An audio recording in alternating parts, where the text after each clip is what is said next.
छोटे और रंगीन से गांव सुंदरपुर में, जो हरे भरे पहाड़ों और धान के खेतों के बीच बसा था, 11 साल की एक लड़की रहती थी, पोगली। वह अपनी असीम ऊर्जा, जिज्ञासु मन और पूरे गांव की सबसे चमकदार मुस्कान के लिए जानी जाती थी। स्वतंत्रता दिवस पास आ रहा था और पूरा गांव तैयारियों में जुटा था। छतों पर झंडे लहरा रहे थे, स्कूल को तिरंगे रिबन से सजाया जा रहा था। लेकिन पोगली के मन में एक गुप्त योजना थी। इसी सोच के साथ बड़े दिन से एक हफ्ता पहले वह अपने दोस्तों को पुराने बरगद के पेड़ के नीचे इकट्ठा करती है और धीरे से अपना विचार बताती है। अगले कुछ दिन स्कूल के बाद सभी बच्चे पोगली के घर जुटते। वे भारत के स्वतंत्रता संग्राम के दृश्य रिहर्स करते। पोगली रानी लक्ष्मीबाई बनी, निडर और वीर, हाथ में लकड़ी की तलवार लिए। करण महात्मा गांधी बना, हाथ में लाठी लेकर। पुरानी चादरों पर पेंट करके पृष्ठभूमि तैयार की गई और गत्ते के डिब्बों से प्रॉप्स बनाए गए।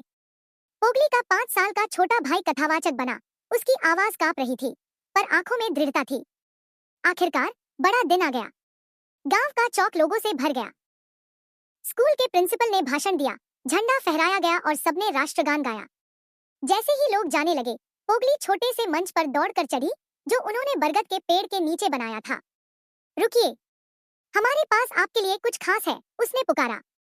जिज्ञासु होकर गांव वाले रुक गए और फिर बच्चों का नाटक शुरू हुआ।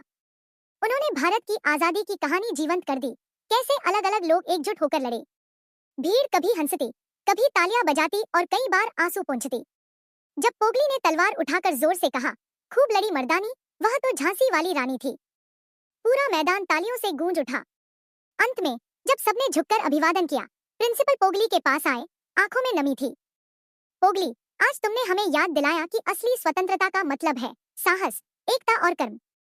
बहुत अच्छा किया। उस दिन से बच्चों का नाटक सुंदरपुर के स्वतंत्रता दिवस का नया परंपरागत हिस्सा बन गया। और पोगली, वह गांव का गर्व बन गई, यह साबित करते हुए कि सबसे छोटी आवाज भी सबसे बड़ा बदलाव ला सकती है।